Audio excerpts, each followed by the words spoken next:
हाँ सुनो, हम लोग बात कर रहे थे प्लांक के विकिरण नियम के बारे में और हमारे पास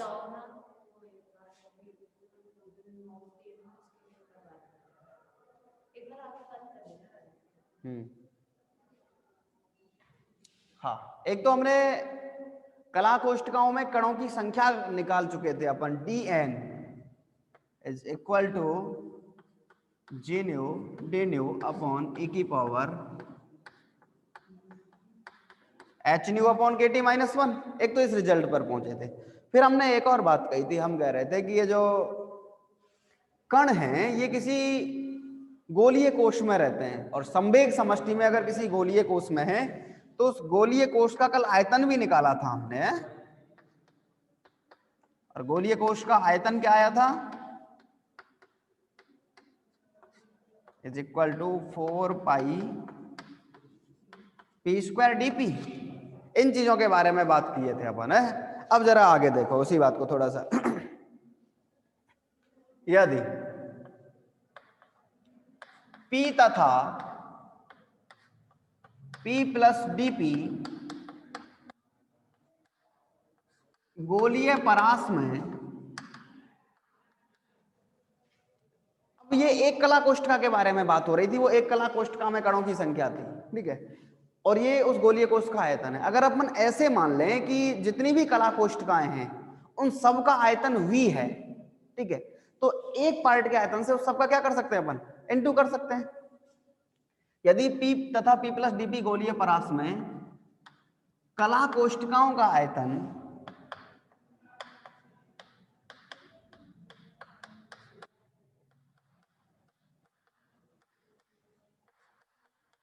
v है, ठीक है, तब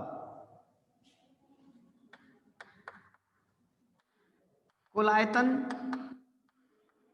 इन कणों के लिए कुल आयतन कितना होगा, v into 4 pi T square DP, ठीक है। चलो अतः P तथा P प्लस डीपी गोलीय कोश की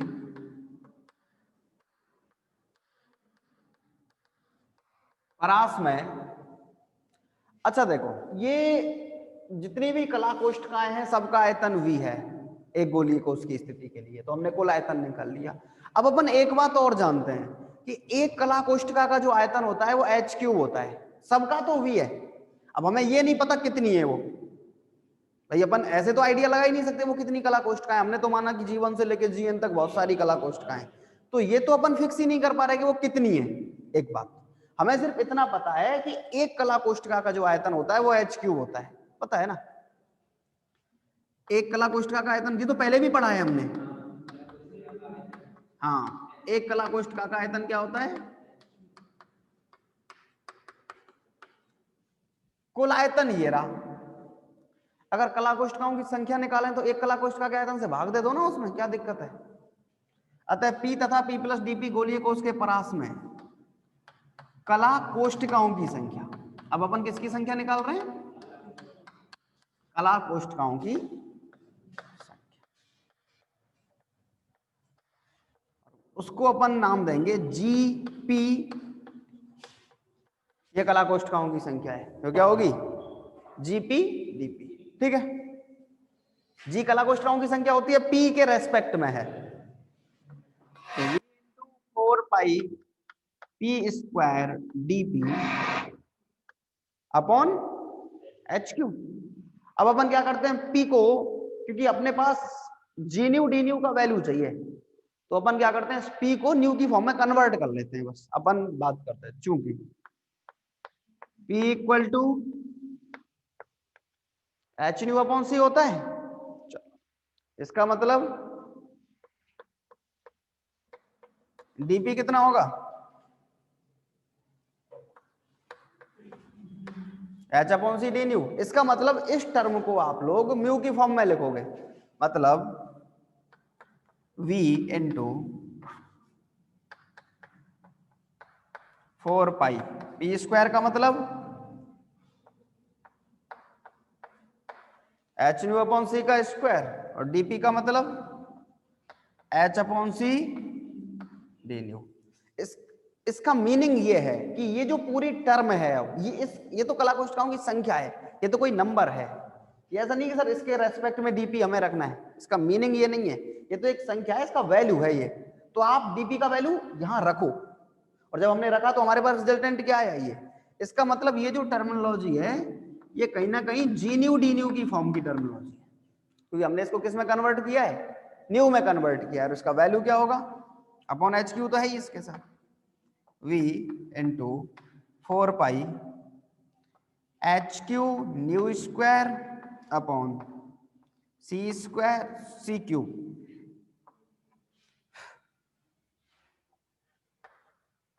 डी न्यू जरा देखो, ये होगा H square nu square upon C square, एक एच इधर है तो एच क्यू न्यू स्क्वायर और सी स्क्वायर, और एक सी है C cube H cube D nu. ठीक है,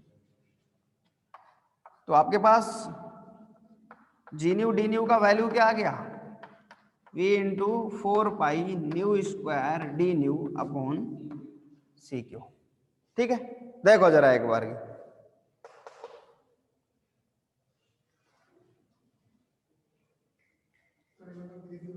हाँ देखो अपन ने क्या किया था, मैं जरा एक बार और इसको रिवाइज कर देता हूं। डीएन कल अपन ने डिस्कस किया था, ये कला कोष्ठका में कणों की संख्या थी। ठीक है, हमने गोलीय कोश का आयतन भी निकाला था, और अपन जानते हैं एक कला कोष्ठका का आयतन HQ होता है।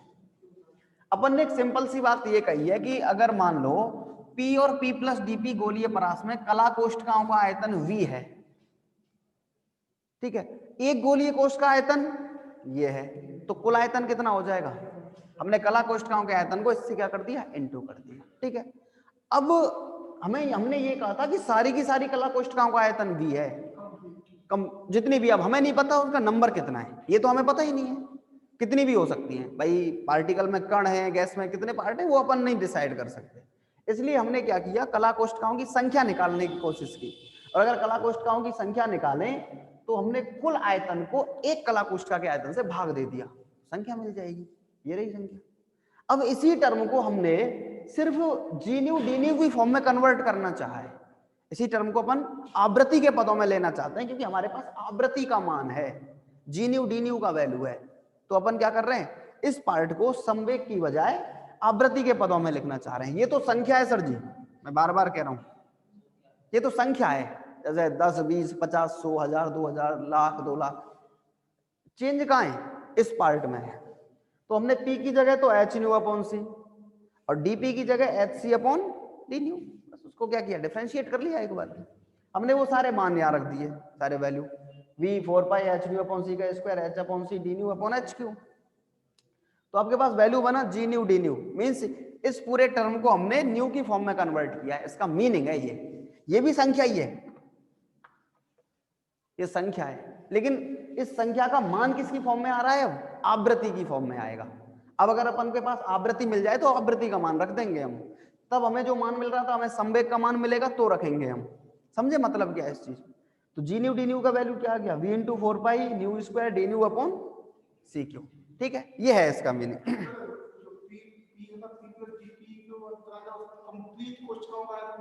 हाँ हमने लिखा कला कोष्ठकाओं का आयतन और एक का आयतन, ये तो संख्या निकाल सकते हैं, वो तो इजी बात है, उसमें कोई प्रॉब्लम नहीं है। अब एक्चुअली ये क्या कहता है, ये कहता है कि ये जो कला कोष्ठकाओं की संख्या है, अगर बोस-आइंस्टीन सांख्यिकी की बात करें तो फोटोन जो होता है, फोटोन बोस-आइंस्टीन सांख्यिकी का पार्टिकल होता है जिसको बोसोन पार्टिकल होता है, लेकिन इसकी दो ध्रुवण की अवस्थाएं होती हैं, ये दो ध्रुवण अवस्थाएं प्रदर्शित करता है। इसका मतलब वो दो तरीके से किन्हीं कला कोष्ठकाओं में जा सकता है, तो उसके लिए कला कोष्ठकाओं की संख्या को अपन 2 से गुणा करके लिखते हैं। ठीक है, हमने इसमें मेंशन किया है ये बात कि फोटोन जो होता है भाई है तो बोसोन पार्टिकल, और बोसोन पार्टिकल तो सबके लिए लागू होना चाहिए, नहीं समझे बात भाई। अपन ने बोस-आइंस्टीन सांख्यिकी को ही तो फंडामेंटल माना था, इसका बेसिस माना था। तो वो कहता है कि जो फोटोन का पार्टिकल होता है उसकी दो ध्रुवण अवस्थाएं होती हैं, तो इसका मतलब किसी न्यू और न्यू प्लस डी न्यू आवृत्ति परास में अगर अपन लोग बात करें तो उसकी दो ध्रुवण अवस्थाएं अपन को लेनी पड़ेंगी। ठीक है, चलो आओ।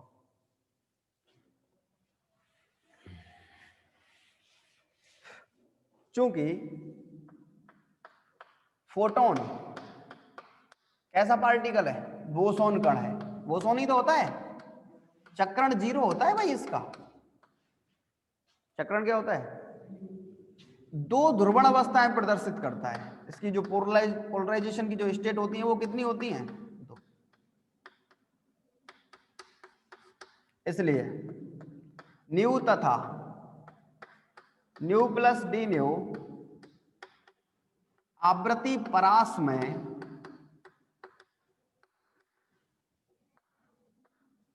कला कोष्ठकाओं की संख्या,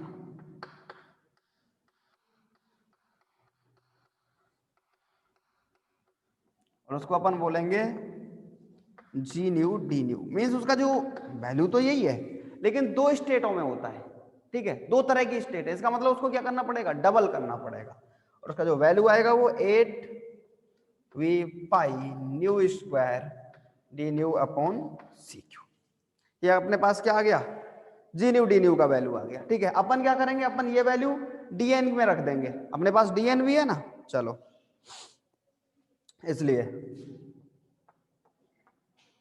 dn is equal to 8v pi nu square D nu upon C cube E की power h nu upon K T minus 1। ठीक है, ये क्या हो गया हमारे पास, कणों की संख्या हो गई कला कोष्ठका में। ठीक है, या फिर अगर अपन गए, कण का मतलब फोटोन, भाई फोटोन ही तो माना है हमने। एक फोटोन की जो एनर्जी होती है वो h न्यू है, इसलिए dn फोटोन की एनर्जी कितनी होगी, dn इंटू h न्यू। चलो इधर से हटा दें थोड़ा सा, देखो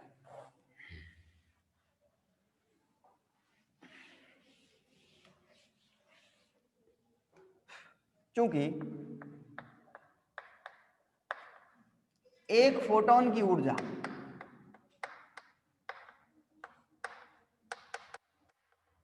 E equal to H nu, इसलिए dn फोटोन की ऊर्जा, भाई dn ही तो कण है हमारे पास, और उस कण को हमने फोटोन माना है भाई, उसी के लिए तो अपन ने ध्रुवणावस्थाएं निकाली हैं। और बोसोन कण है, बोस-आइंस्टीन सांख्यिकी में काम कर सकता है, कोई प्रॉब्लम नहीं है।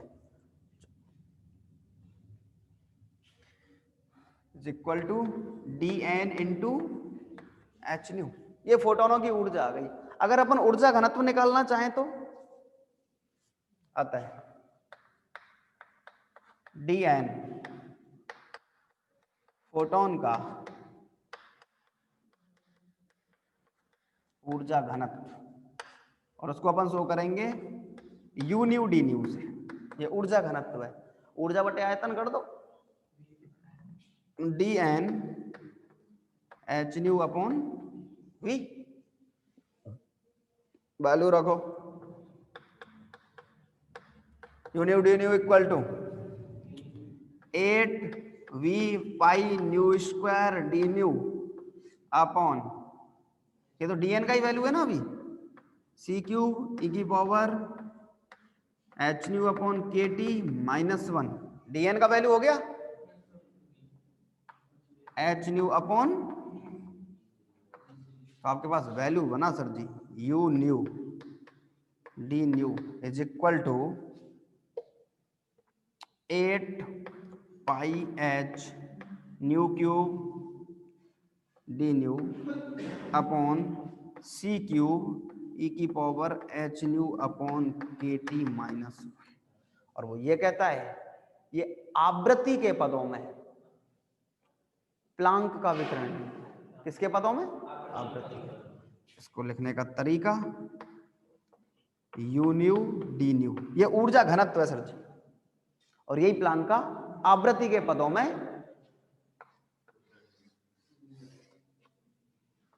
यह आवृत्ति के पदों में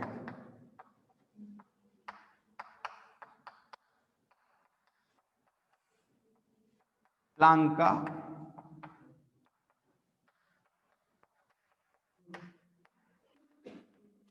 अब अगर अपन इसी को चेंज करके क्या कर लें, तरंग दैर्ध्य के पदों में, न्यू इक्वल टू क्या होता है, सी ओवर लैम्बडा, बस अपन वही काम कर लेते हैं। चलो उधर आ जाओ।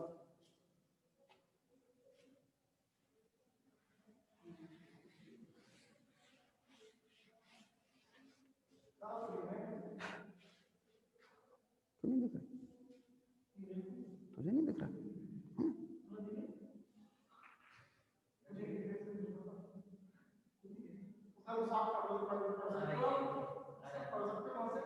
हाँ, इसमें क्या दिक्कत है, हो सकता है। अच्छा सुनो, अपन जानते हैं क्योंकि न्यू इक्वल टू क्या होता है, सी ओवर लैम्बडा, ठीक है। D nu equal to minus K C over lambda square D lambda, लिखना पड़ेगा सर जी, ठीक है। लेकिन आवृत्ति है, तरंग दैर्ध्य है, ऊर्जा घनत्व है, ऋणात्मक नहीं होते, इसलिए अपन उसका मॉड यूज करेंगे। जहां कहीं भी करेंगे क्या करेंगे, C over lambda square D lambda, बस। मतलब अगर हमें कहीं न्यू मिलेगा तो सी अपॉन लैम्बडा रख देंगे, डी न्यू मिलेगा तो C upon lambda square D lambda रख देंगे। आ जाओ, तो ये टर्म किसकी फॉर्म में बनेगी, यू लैम्बडा तरंग दैर्ध्य की फॉर्म में।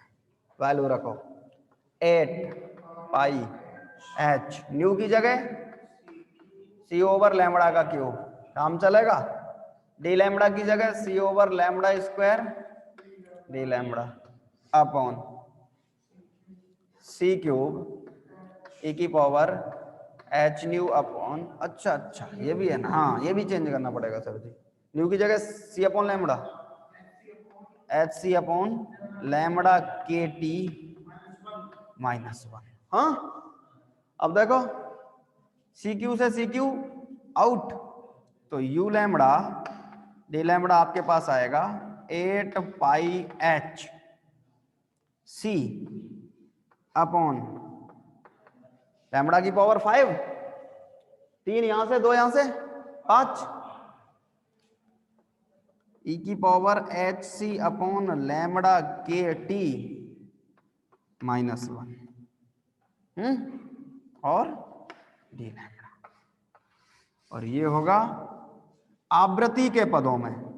किसके पदों में, हाँ प्लांक का विकिरण नियम, वो अलग चीज था।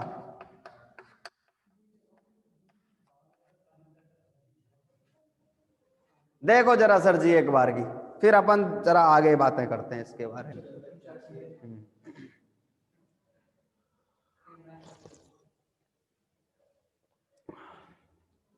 ना देखो जरा फटाफट से, फिर जरा कुछ कार्यक्रम की बातें करते हैं आगे।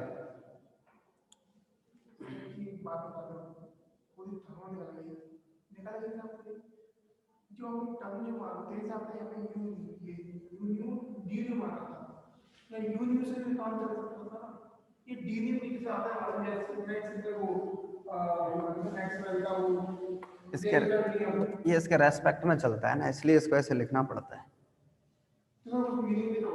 ये हटा दो, ये हटा दो, लो हटा आ जाएगा, ये मान रहेगा। कहीं भी यूज करना पड़ेगा, अगर आपको सिर्फ यू न्यू यूज करना है तो अब ये यूज करो ना, वहां से भी डी न्यू हटाओ, ये है उसका मैंने। चलो अब देखो सर जी, हमारे पास प्लांक का विकिरण नियम आ गया, ठीक। अब तुम्हें समझ आ रहा है कुछ की कोई बोलेगा? अच्छा कहाँ है तो बहुत ऊपर है, हाँ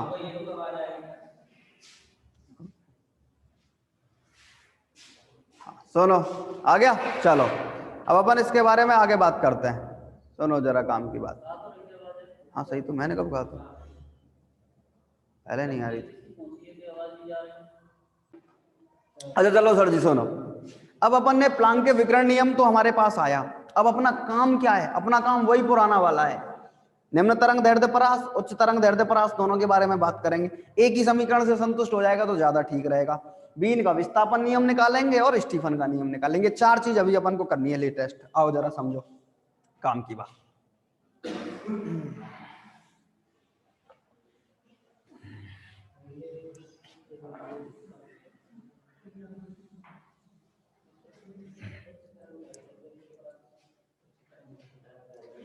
सबसे पहली बात, निम्न तरंग दैर्ध्य परास देखो जरा, निम्न तरंग दैर्ध्य परास,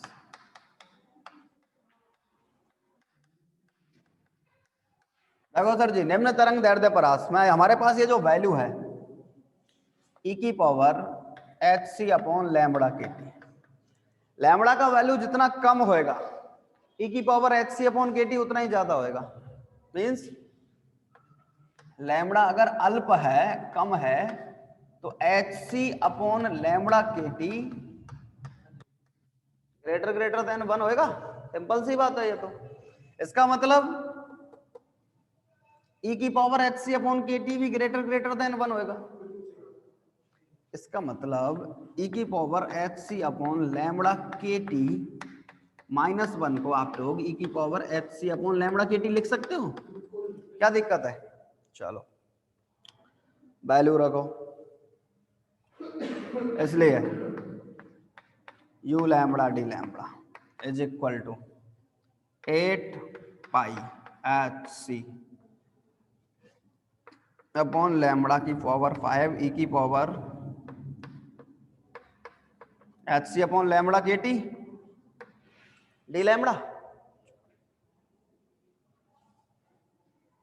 अब जरा सुनो सर जी काम की बात। देखो 8 pi H C, 8 constant, pi constant, H constant और सी कांस्टेंट, सब कांस्टेंट है। एक वैल्यू दे देते हैं ए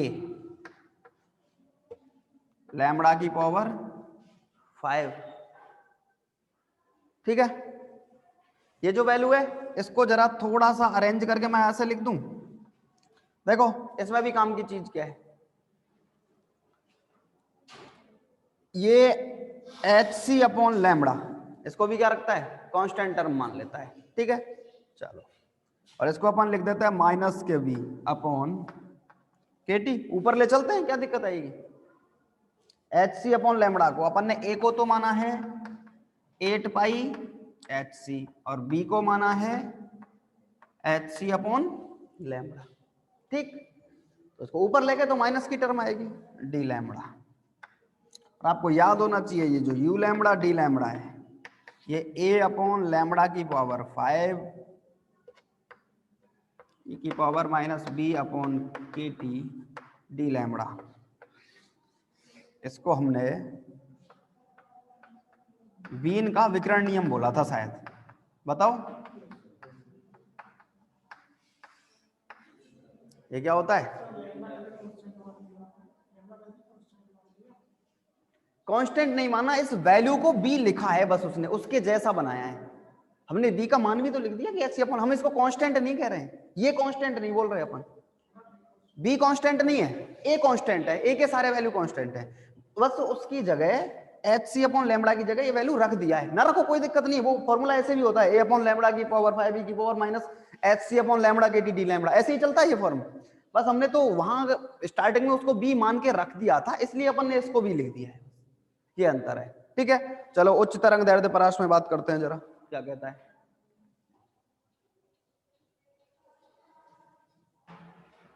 देखो जरा हो इधर, उच्च तरंग दैर्ध्य परास में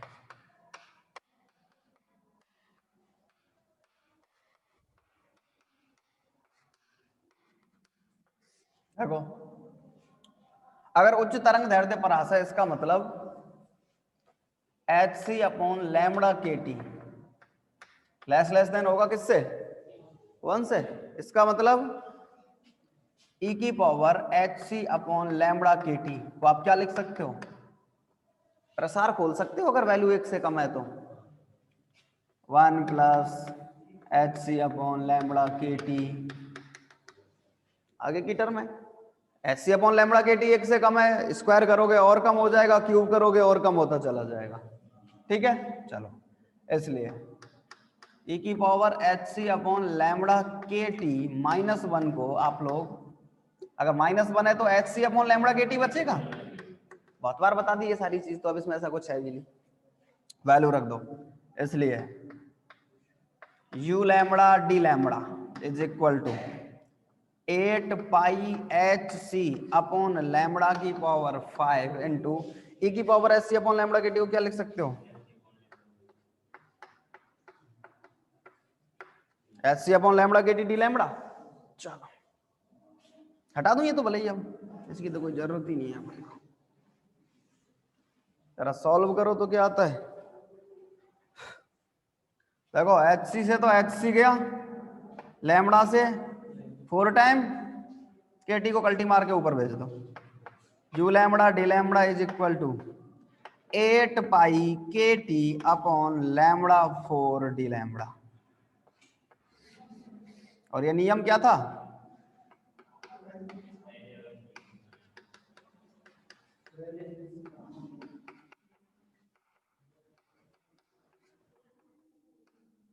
इसका मतलब कोई एक नियम u lambda D lambda is equal to 8 pi H C upon lambda की पावर 5 e की power H C upon lambda के टी -1 डी लैम्बडा,